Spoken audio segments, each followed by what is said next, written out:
And for the balance of the hour, Dr. Webster Tarpley, Doctor of History, he's also an economist, will be joining us. He is the author of George H.W. Bush, the unauthorized biography. He also wrote the unauthorized biography of Barack Obama.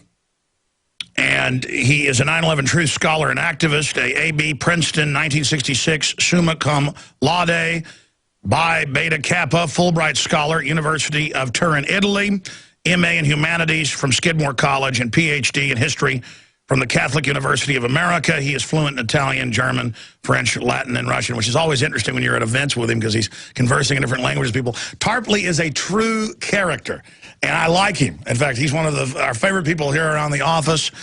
He's also very funny in private, and we'll try to get him to do some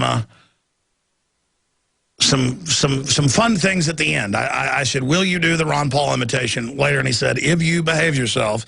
And so like a trained seal, I am here waiting for my treat at the end. So Tarpley is here with us. Now listen, this is what happened. Just to preface this, it's like 10:30 at night or later. I get there to interview Jim Tucker Friday night in the middle of Bilderberg. I've been screaming all day. I have no voice. I'm totally exhausted, and there's Jim Tucker. I'm there to interview Jim Tucker, and Tarpley's mad at what's being said and is interjecting. So we start arguing with each other. By the time I get to him, you know, we dispense with the pleasantries, and like two gamecocks start slicing each other up because he's saying, your buddy Ron Paul is going to sell you out. Yes, the Bilderberg likes him. And I'm like, come on, Tarpley, I can understand that you believe the state can organize things and empower people. Ron Paul believes the opposite. But your analysis about the corrupt oligarchs we've got is spot on. And his instincts about what Obama would do. He's a key part of the Obama deception. His instincts are very, very accurate when it comes to politics. I just don't, I'm not as big a romanticist as he is. You know, we debate monetary policy. Should it be a government fiat currency like Lincoln had, or should it be a gold currency? Just because I entertain both doesn't mean I'm flip-flopping. We're having a debate. But overall, monetary education, cultural education, being involved, knowing how systems work, that's the answer. Now, he starts going off into a rant about de Gaulle and how, that's the type of system he likes. And as I'm trying to get him to quantify it, and then later, a few days later, I get secret Bilderberg group documents leaked to us, and part of the 300 pages that Aaron's now published, Infowars.com, is all about them obsessed with de Gaulle in '66, meeting in Wiesbaden, Germany. And how if his nationalism spreads, it'll kill their command and control. I get the philosopher king. If you're going to have a quasi-socialism, if you have somebody like de Gaulle who does it to actually empower people and build infrastructure, those infrastructures like coral reefs can supply an ecosystem. My issue is it always goes downhill and gets taken over and becomes horribly corrupt and out of control. So Tarpley wants to address first, because I asked him the other day on the phone, I said, are you a communist? It was like the Un-American Affairs Committee meeting. I said, listen, I get what you're saying. I don't disagree with your analysis of the problems, but are you a communist? Because, my experience, look, liberals that say governments can empower people, they want my guns, they want my private property. He says, no, that's not the system. And he says, I want to explain to your audience this de Gaulle model. So he'll tell us about that briefly, describe who he is, and then tell us why. Because you notice I haven't had Tarpley on the last 4 or 5 months because it was just like endless Ron Paul ranting when I knew Ron Paul was out of the race by then anyways. And the Ron Paul supporters are like, hey, say get involved with the delegates. And I said, okay, I guess to try to influence the platform, but this is going nowhere. And people got mad at me from that side. Tarpley got mad that I wasn't saying, that Paul was El Diablo. And I'm just like, look, most of the manufactured food, it's not the right word for it. The processed food has nanotech in it now, and it's being found in our brains. GMO is killing us. Vaccines are deadly. By the way, Tarpley thinks all that's great, too. So that's why I think in his worldview, there's a few blocks missing. Of course, with me, too, anybody who's smart, got their things about them that are, quirky or whatever. And I'm not trying to be mean to Tarpley. And I will ask you those questions later. I also want to get into Syria, where you've traveled to. But there's my preface to this. Tarpley, who are you? Have you or have you ever been a member of the Communist Party? No. And let me point out right at the beginning, this thing about Marxism, Leninism, this is a complete red herring. I represent the American system of political economy. Notice it's called the American system, not the Austrian system, and it's not even the de Gaulle system. It is the characteristic economic school of the United States. It starts with Governor Winthrop in Massachusetts Bay. It goes to Benjamin Franklin, who founded the post office that we have to fight to save today.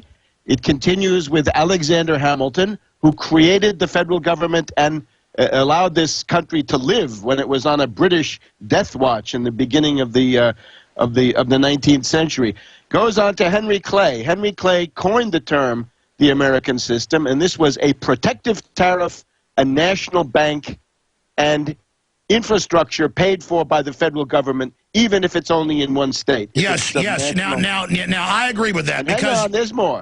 Lincoln, right? This is Lincoln and the people around Lincoln. We shouldn't forget Friedrich List, the greatest critic of British free trade, the guy who said free trade and free market is the way the British dominate the world. So if you're going to build an economy, you've got to have a full-set economy, and whether you're Germany or the United States or whoever you are, you've got to use protectionism to keep the British out. And that was the Republican Party doctrine. Henry Carey, another important guy. You go to the Wharton School at the University of Pennsylvania, that was founded, it's in a charter, to teach the American system of Henry Carey.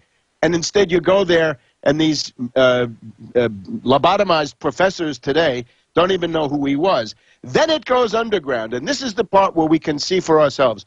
When the gold standard was restored, the crime of 1873, the deed done in the dead of night, the Specie Resumption Act, that is where the populists come in, because these were farmers, right? These are Western farmers and miners, too. And what they find is that their debts, because of the gold standard, the debt they have gets to be crushing, because they borrowed paper dollars, and they're going to pay back gold dollars. That's one side, and the other side is the prices they're getting for their goods go down, down, down. So that is the populist movement.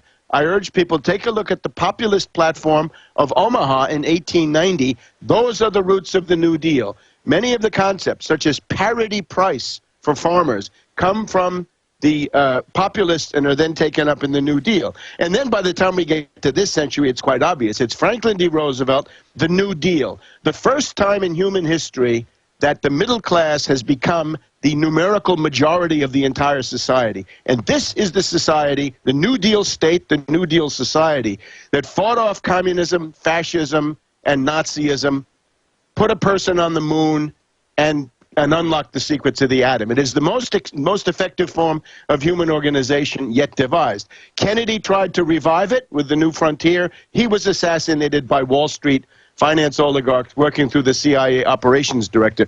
We also should mention LBJ, right? Johnson, in his domestic program, especially Medicare and civil rights, this is also a continuation. Unfortunately, he fell for the Vietnam War line, and that is what destroyed him. Since the coming of Nixon, right, and we just had the 40th anniversary of Watergate this past weekend. Since the coming of Nixon, the American system, as we had it, has been dismantled. And this is what people have to understand. This Austrian litany of deregulation, privatization, union busting, the race to the bottom, the destruction of the social safety net, that is what has lowered the American standard of living by 2/3 over the past 40 years or so.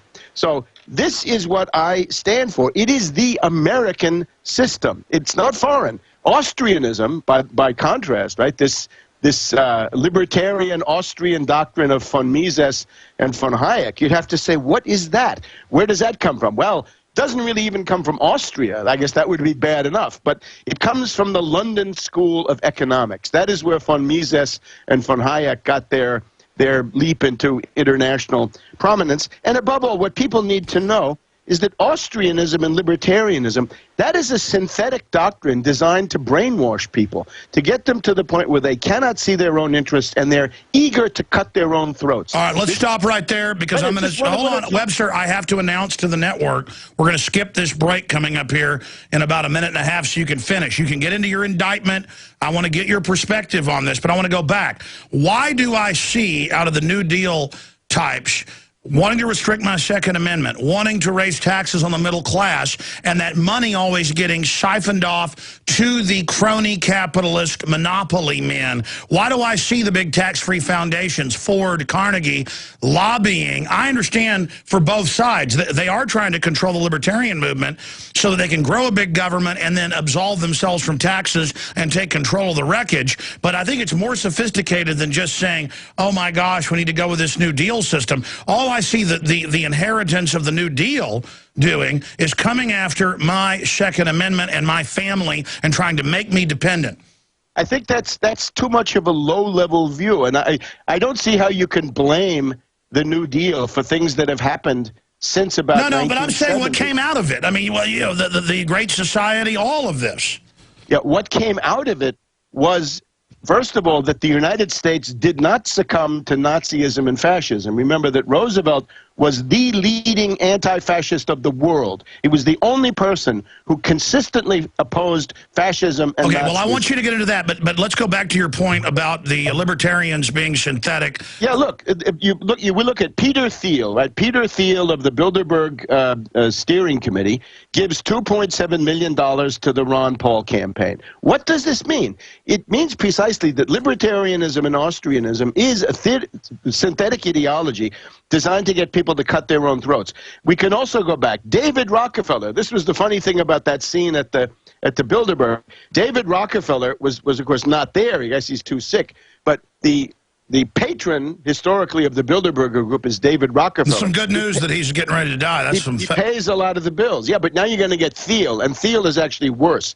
So David Rockefeller is paying for what's going on inside, but outside there are people who say, I'm a libertarian, I'm an Austrian, I'm for Ron Paul.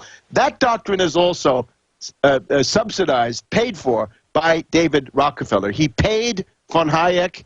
Von Hayek had to spoon-feed him economics when David Rockefeller was studying at the London School of Economics, and he paid von Mises. The most dangerous secret organization for your listeners is not Bilderberg, not Trilateral, not Skull and Bones. It's the Mount Pelerin Society. The Mount Pelerin Society, founded in Switzerland in 1947, with Milton Friedman. Von Hayek, I think, was there, right-wing CIA with William Buckley, European feudal nobility. In other words, the ideological basis, the theoretical basis of Bilderberg and the things that come later is already laid in 1947. The Volcker Fund gets involved. There are books about this, right? How reactionary and fascist businessmen supported this stuff. They funded it and promoted it. Well, sure, let's go back. I mean, you've got the Rockefellers funding Hitler from the beginning. All that's on record and declassified. But let's go back, because we have that private discussion,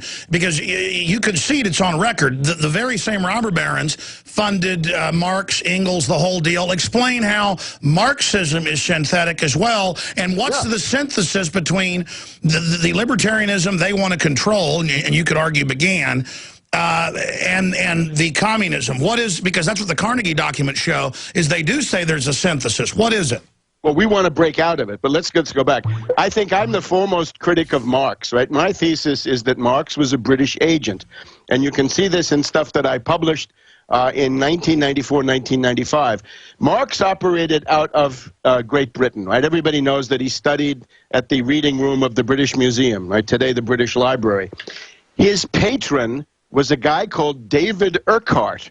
David Urquhart had been the British ambassador to the Ottoman Empire, right, to Turkey, to Constantinople.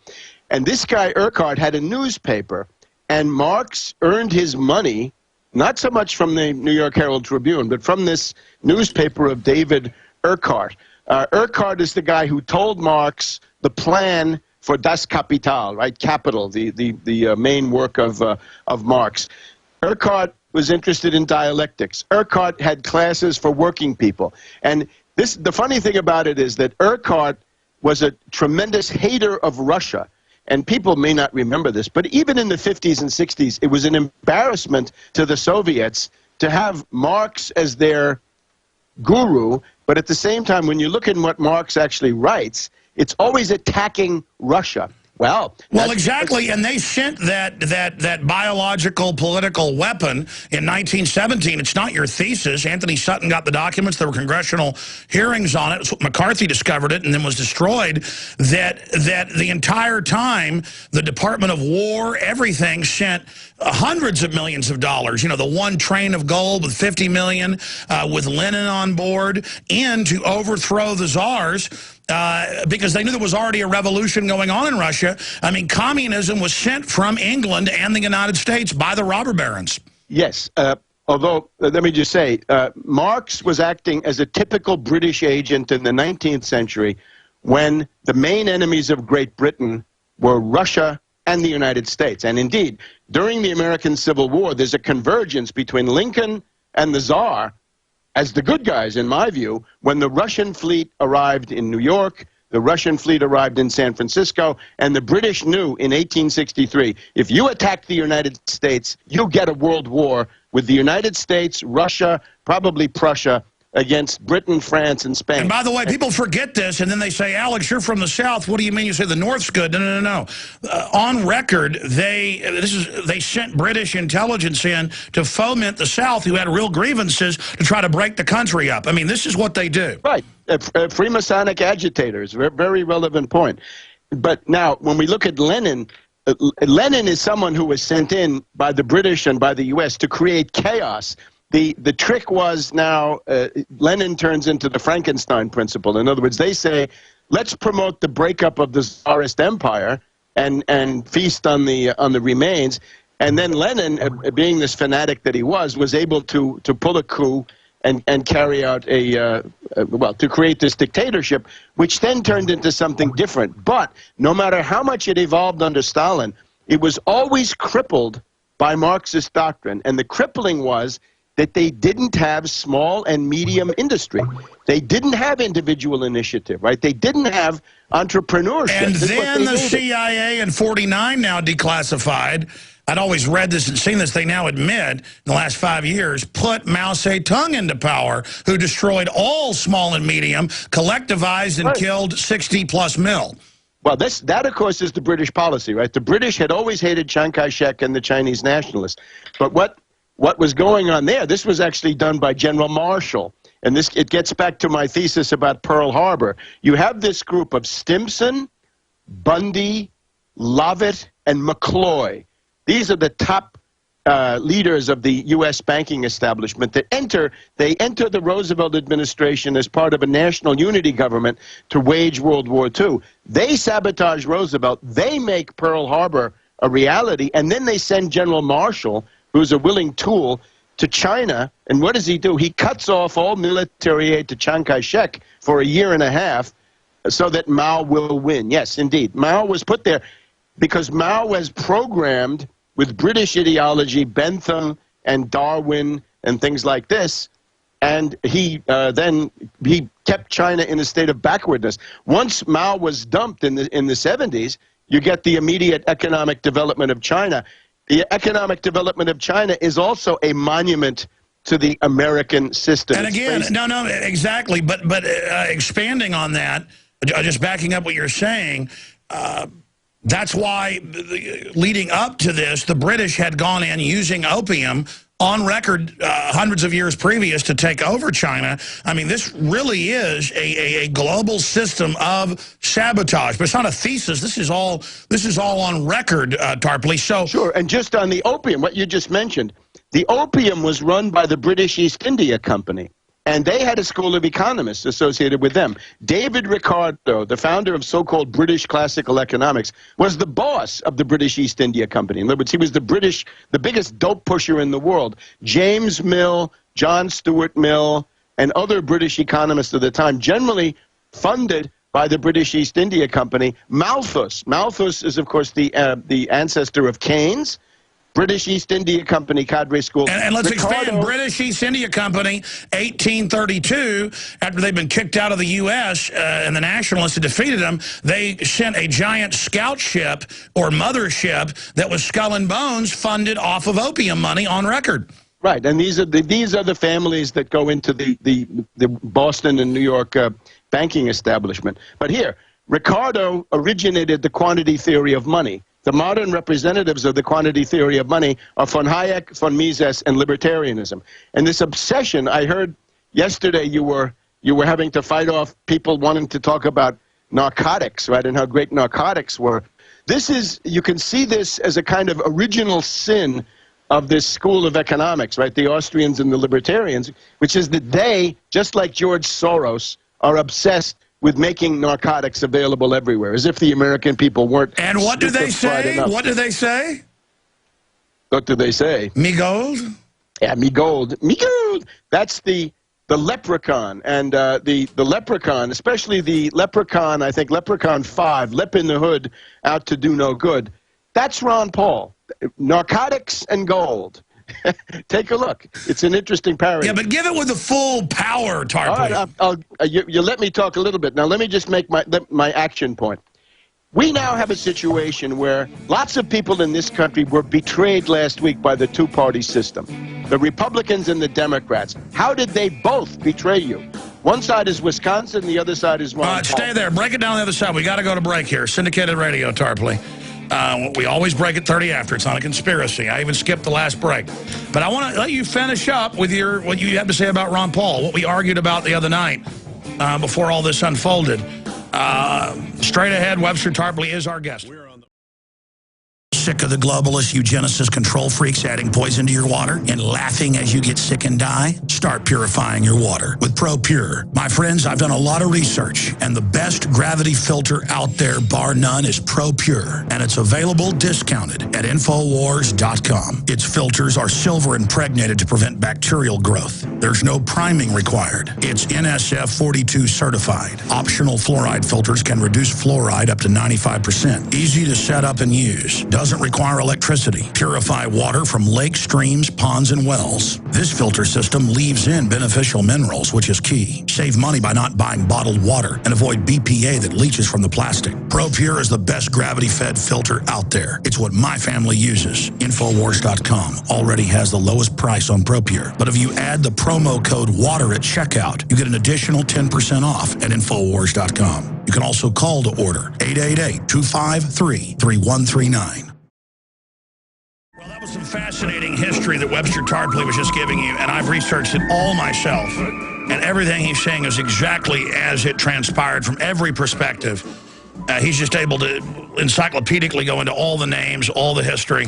I mean, so much of it that I've read and studied over the years and then forgotten, and then he's bringing it up here. This is the truth. The mega ultra-rich created communism as a counter-revolution so that when people ran from their robber baronism, which was not free market, as they call it, totally centralized, monopolyism. John D. Rockefeller said competition is a sin. They would run into communism, which was again controlled by them. And I wanted to get into de Gaulle and why they hated him so much, but also talk about Rand Paul, what he said to me a week and a half ago that I disagreed with. And it doesn't mean all this has been proven and vetted out, but his instinct was proven accurate. And then where he sees this country going with some of his ideas for solutions. And again, doesn't mean I endorse it all. We're just having a discussion about it. We're going back to Tarpley here in just one moment. I want to just remind listeners that we are listener-supported. We have a 15-day free trial to see the nightly news and to watch the video feed of the radio show, InfoWars Live, every day, noon to 3 p.m. Eastern. It's 15 cents a day. You get 6 memberships for the price of 1, and there's a 15-day free trial. Pretty darn good, yeah. Create a username and passcode that you can share that isn't, to your bank account, and 6 people can be logged in at the same time with the same username and passcode. So that's $5.95 a month for 6 memberships. Nobody can beat that. We just need the money to pay for the high-quality bandwidth. Some of our video feeds are in high def. The others are in medium res so they can stream out well. We're adding more. We're about to hire more reporters. We're struggling through all the 600-plus incredible entries. We've launched PlanetInfowars.com, the social network. Be sure and check that out. We are trying to go to the next level in the fight against tyranny. So be sure and get PrisonPlanet.tv memberships at PrisonPlanet.tv. It takes about a minute to sign up. Also, we carry the best gravity-fed filters that blows the competition away. They've got Traveler ProPures, Big ProPures. We've got other systems as well. out there, but this is the best, and you get 10% off. Nobody can top that discount with the promo code WATER. Infowars.com to get the ProPure, or 888-253-3139. And we also are carrying a lot of other great products there, T-shirts, books, videos, all of it. Jesse Ventura's new book, Demo Crips and Republicans, and talk about how they're organized crime. And those of us that are political savvy understand special interest took this over. Now NATO admits that they command our military. I mean, the treason is out in the open. There's press releases out Sunday that the globalization of U.S. Special Operations Forces, that's the headline put out by them. NATO admits they've got foreign troops training to take on American citizens. I mean, this treason is out in the open as we're prepared for foreign occupation. Obama, the headline's up at drudgereport.com. It's also at Infowars.com. More drones than Obama knows what to do with. I mean, it's, 10,000 for the Air Force, 5,000 for the Army, 5,000 for Homeland Security, predators, watching the Amish, watching people with their cows. Google, working for the NSA, got bot cars driving around, stealing your passcodes, downloading everything. There is just a lawless rush of tyranny. So fast now, I can't even interpret it fast enough. And Tarpley, I want to get your take on why we're seeing the mad rush right now. World being imploded by design. You're saying it's out of control, but I read documents where they admitted they were doing this a decade ago. A lot of points I'm making here, but finish your point about what you said to me a week and a half ago about the Pauls, the Democrats, the Republicans, as you say, betraying people, the synthesis of that. And then I want to get briefly into the call and then talk about where the world is right now politically, what we're on the precipice of. All right. First, I would say, rather than dwell on the Pauls, I think what people have to do is search their own consciences in a way of saying, you have to ask yourself, how was it possible for me to be duped? How could I be fooled for so long, right? Because many were. And I would say, if the only thing you've learned from this is that Ron Paul and Rand Paul are people that you can't trust, that is better than nothing, but that is not going to be enough. You've got to see that their betrayal is rooted in Austrianism and libertarianism, that the doctrine itself is designed to promote false consciousness. In other words, a fantastic distortion of reality and a kind of political action that cuts the throats of the people who promote it, right? It's a way to say, come and flay me alive, that's what I'm demanding. And if you look at Europe, right, you look at Syriza, in Greece, they're fighting against austerity, whereas the Pauls were coming saying, we're going to impose $1 trillion of really brutal, savage austerity. But now, take a step back from that. The betrayal last week was bipartisan. This is what has to be grasped. We had an epiphany of treachery. Obama, last week, betrayed the magnificent movement of working people in Wisconsin, right? You've got a fascist Governor Walker. He wants to bust the unions. He wants to destroy the state health system. He wants to destroy the state educational system. The guy is an enemy of civilization. So working people mobilized. They gathered 1 million signatures. It is the biggest signature gathering effort in any state of the United States ever in proportion to population. Obama in 2007 had said, if workers are being deprived of their rights anywhere, I will get some comfortable shoes and I will go out and walk the picket line with you as President of the United States. He never lifted a finger. He never went there. He didn't send Biden. He didn't send Solis, the Secretary of Labor. He didn't send the Attorney General to look into obvious violations of law, including voting law. And now, thanks to the hack Democrat Barrett, the Wisconsin movement has gone down to defeat. So the people who are betrayed by Ron Paul and Rand Paul on the one side are in good company because they're joined by this tremendous movement of working people in the Midwest that were trying to fight off these governors. The governors, of course, controlled by ALEC, right, American Legislative Exchange Council, meaning the Koch brothers, meaning big money from New York City, right, as populist as they try to be. So I would say to people, you have now got to ask yourself where that leaves you. Obama is being taken down. The Bilderbergers are absolutely for Romney and probably Mitch Daniels. I regard that as part of a general fascist offensive in this country. The goal will be to lower the American standard of living by approximately 25% in the next 12 months, much as has been done in Greece. And if you think that will balance the budget, look again. In Greece, 25% cut in the national budget and generally in the economy leads to the total debt burden of the country going from 130% of gross domestic product to 170%. In other words, the more you cut, the bigger the deficit gets, and Webster, it never ends. I want to. You can continue in a moment, but I want to inject something here. Yeah. You talk about synthesis. The very same tax-free foundations try to control every movement, and they pushed dependency. They pushed welfareism. They wanted to get a big mass of people dumbed down on welfare, living off the dole, big giant government operations, unions, cops out writing tickets to feather their nest all day on bankrupt families, you know, a mom with 4 kids in the back with snot coming out of their nose. And so they know people are mad at the big government, mad at the unions making more money than they are. Bilderberg in '66 had the head of the, big unions there.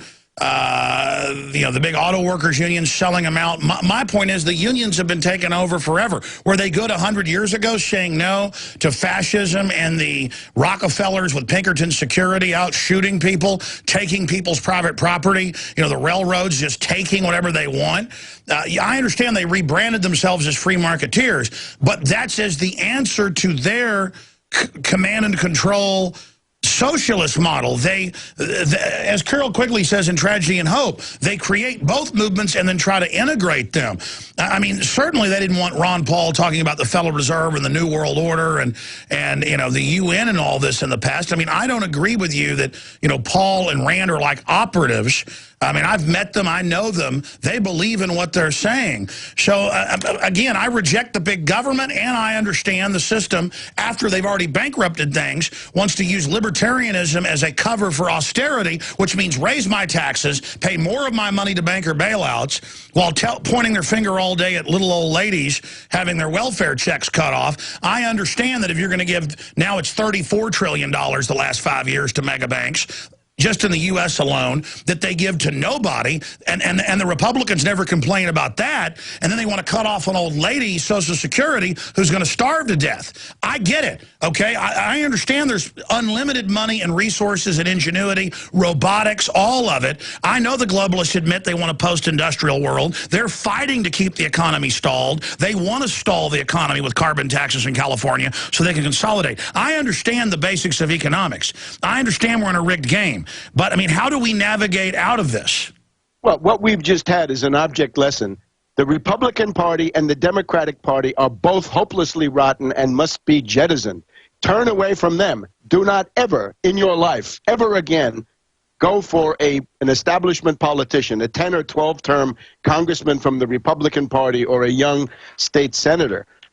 This, I think, is the overwhelming lesson. Obama was a bait and switch. Obama said, hope change, I'll end the war in Iraq, and instead you got, the things that Obama has done. Libya, Syria. Yeah, but also, he has the right to kill you. He has the right to put you in Guantanamo Bay. But with the polls, what we get is this superficial patter anti-war. Ron Paul voted for the motion to apply military force. He voted for the 9/11 resolution. He voted for the Afghan war. And when he voted for that, that is the entire totalitarian transformation of the United States is in that bill. The motion for military force of September, October 2001. Ron Paul hasn't got a leg to stand on. He voted for all of these things, for the war, the dictatorship, and all the rest. And as you should remember, he repudiated 9/11 truth not once but twice. Repudiated 9/11 truth in the 2008 campaign, and then again on January 1st of this year with Jake Tapper. But here's the thing. What are we going to do about this? I would say right now a void has opened up. The Bilderbergers are dismantling Obama. The Ron Paul, Rand Paul illusion is collapsing. The ad busters, this is also funny, ad busters and Occupy Wall Street. There's a beautiful tape by this foul-mouthed comedian, Bill Maher, who mocks Occupy Wall Street. He says, you are a bunch of anarchists. You want to camp in the park. You like to go out there and sleep among the hedges and all this stuff. This is impotent. he compared them. He said the Tea Party gets 60, 70 members of the House of Representatives and a few senators. So far, you guys have nothing. So they're collapsing. Paul's collapsing. Occupy collapsing. Wisconsin movement betrayed by Obama. Obama being taken down. I see a political void. Let's fill that void. Let's have a national emergency anti-austerity conference against both parties. It would be anti-Wall Street, anti-war, anti-tyranny. It would be in favor of seizing the Federal Reserve and using it for the benefit of the American people and for maintaining the social safety net. Well, so Paul should be calling. starve. Paul should be calling for seizing the Federal Reserve. Instead, his son has endorsed Romney, who says it is outside of Congress and Congress has no power over Alex, it. it is time to say goodbye to all that. Goodbye to the Republican Party. Sorry, boys. You know, some of us concluded this after Bush, right, that we wouldn't be seen with a Republican for 5,000 years.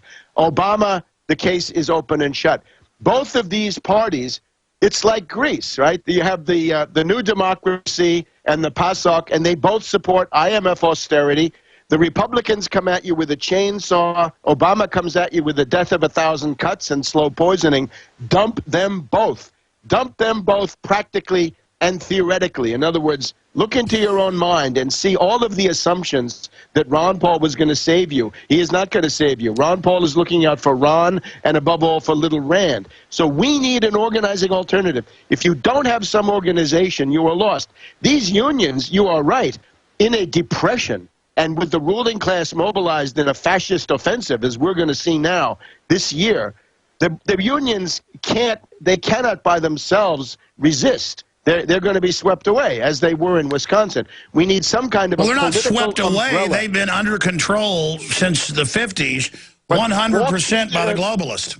This is Governor Walker, who is a relative of Bush, right? George Herbert Walker Bush and George Walker Bush. That's their relative, Governor Walker of Wisconsin. He is smashing those unions. Mitch Daniels is going to be on the ticket because he was the most successful union smasher. Governor Snyder in Michigan is sending in dictators to run Benton Harbor and Flint and Pontiac, Michigan. Listen to what you don't understand, Tarpley. I know you're an economist. Because of China and because the globalists won't let us have any tariffs, and so it's not free or fair trade because they got slave labor, they've got hidden tariffs. It's a joke. It's deindustrialized us. There really can't be any unions anymore because there's no industry left to speak for. So that's why it's all totally. And then Obama takes $20+ billion in taxpayer money to pay to ship Cadillac and Volt factories to China. I mean, a foreign army couldn't do that. So join me in campaigning for a protective tariff. That's what I'm for. I'm for mercantilism, protectionism, and dirigism. That's what de Gaulle stood for. Yeah, explain why they didn't like de Gaulle. That's important. Because de Gaulle said, I am going to use the powers of government to modernize the French economy, raise the standard of living, go towards full employment. This is why France has the best railway system in Europe, right, the TGV. It has the best nuclear energy industry. It has the best aeronautics, right, with the Concorde and the Airbus and all the rest of it. France, you go back to, right after World War II, France had no aeronautics industry worth mentioning. Now they are a world leader thanks to Airbus. They can launch satellites. But I mean, de Gaulle actually had to kick NATO out. He had to grab their nukes. There was actually some military. There were actually some military standoffs. People don't know about that. Sarkozy brought France back into NATO. Give people some of the backstory on that.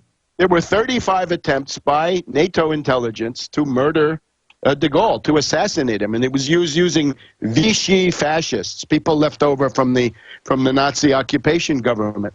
So de Gaulle came on the scene with a coup d'etat in 57, 58, and this was a strong state. I think people make a tremendous mistake. If you think the American state today is strong, you're wrong. We have a weak state. We have a state that's pushed around by J.P. Morgan Chase, by Exxon Mobil, by Halliburton. Look at the credit agencies run by the foreign banks who have governments begging at their knees to them. And imagine the United States government trembles in front of Standard & Poor's. De Gaulle knew what to do. De Gaulle would have sent tanks to the headquarters of Standard & Poor's. He would have rounded up a bunch of Wall Street financiers and put them in the clink.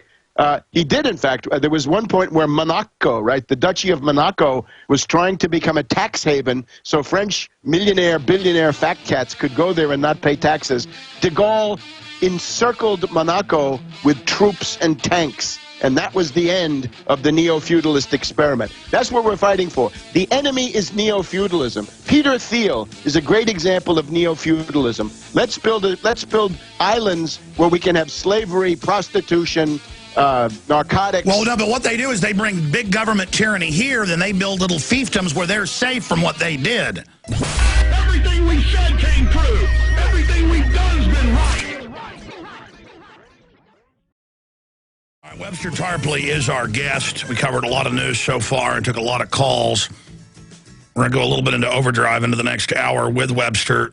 All I know is that I try to study politics and history constantly, and it is complex, and the system knows that. You talk about the general public, they have no idea what's going on. So we have a very big government, but he's right, it's not strong. In fact, they're getting it where foreign corporations, banks come in and boss the government. Blackwater, during Katrina, came into the mayor's office and said, we're in command. Now, they sent federal troops in to confiscate guns. And that's what these neo-feudalistic globalists set up. And that's what they want. They want a post-industrial world. This is their statement. But they're using Agenda 21, total government regulation on the little guy to shut us down, while they, the globalists, give themselves a libertarian offshore system to be above it. So it's not, Webster, that they're really libertarians. It's that they want a selective libertarian system for themselves, while total post-industrial, neo-feudalistic Hunger Games, serfdom under an environmental dictatorship for us. I mean, certainly there's the big government model they're using selectively. I mean, what do you say to that dichotomy that they are synthesizing that I just mentioned?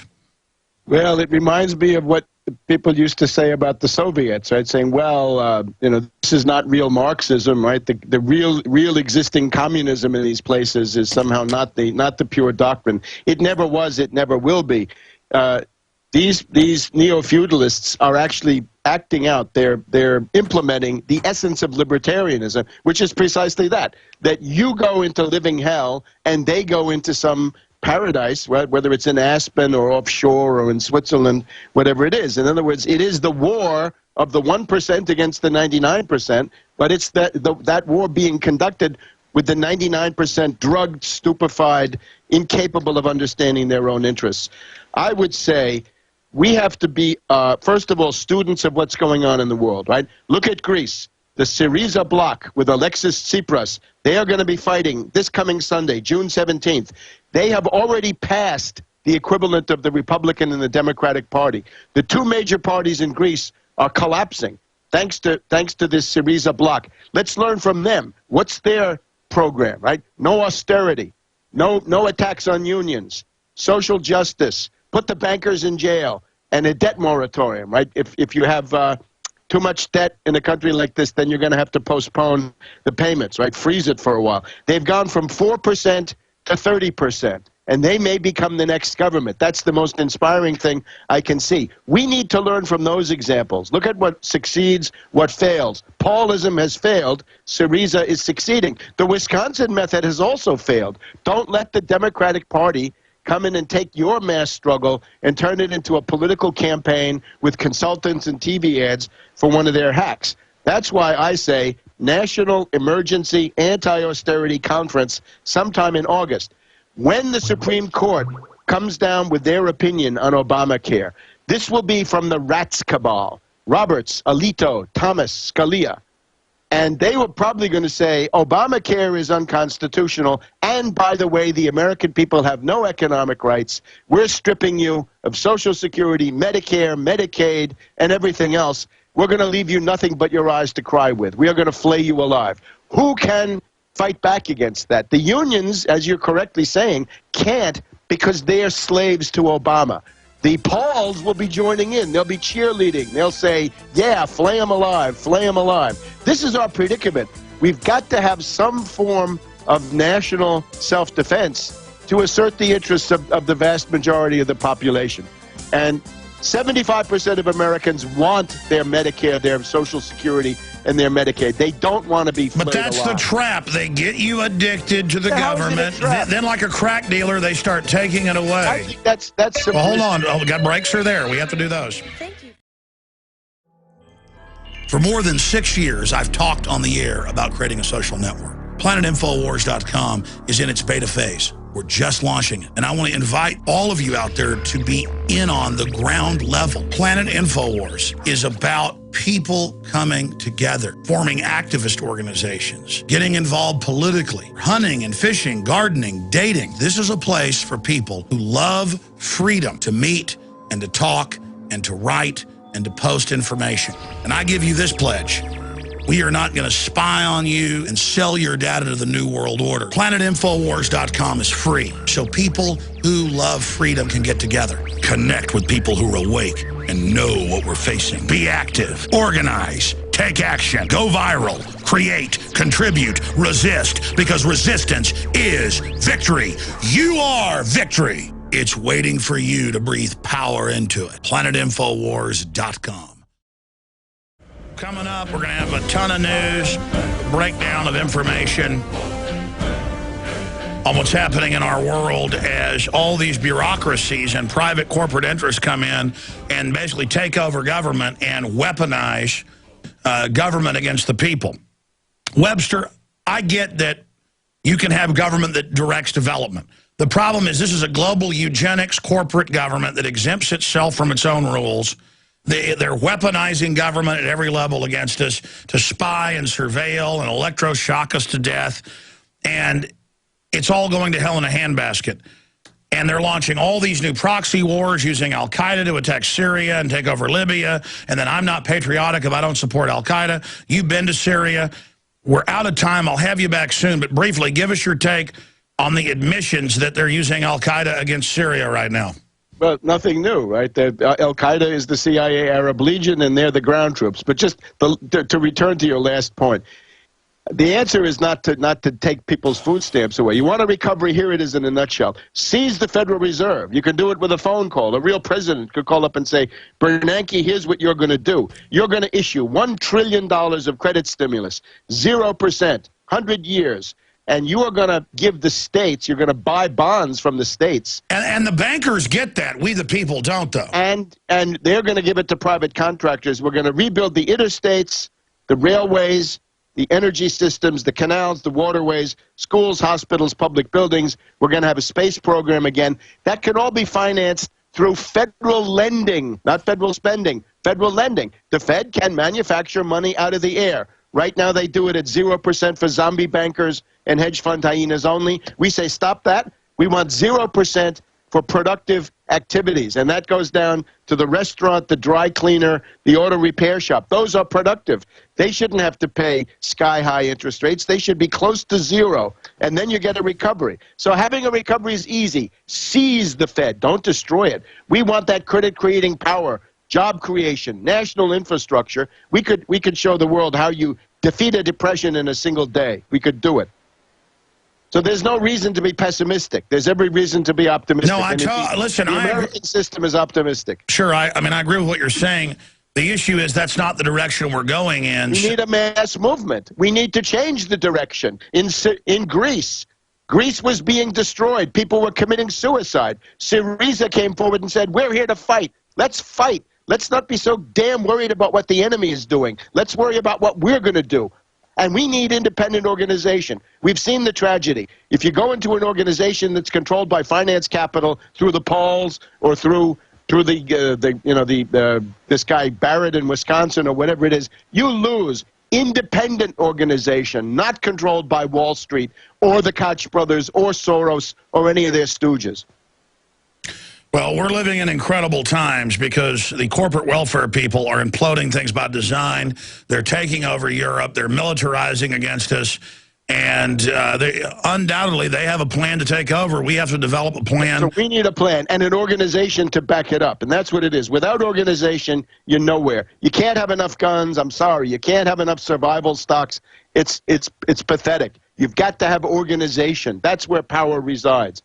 a political organization. Again, Syriza, from 4% to 30%. Why can't we do that here? We could do it rather easily, but people have got to get on board. Forget the polls. Forget All right, we're out of time. To give us your leprechaun imitation. And remember that Ron Paul was talking fetishism, alienation, magical thinking, right? Me gold! Me gold! That was his program, right? He thinks that gold has magical powers? No. Gold represents, really, the productive power of humanity projected onto a metal. The value of a currency is what can you buy with it. What about Lep in the Hood? What about Lep in the Hood? Yeah, Lep in the Hood, out to do no good. That's Ron Paul. Lep in the Hood, out to do no good. So that's the Leprechaun series. I trust I'll be getting a check from them. Here's something else. Tarpley, thank you for spending time with us. Okay, another perspective from Tarpley. Okay, God bless you, folks. Transmission will continue.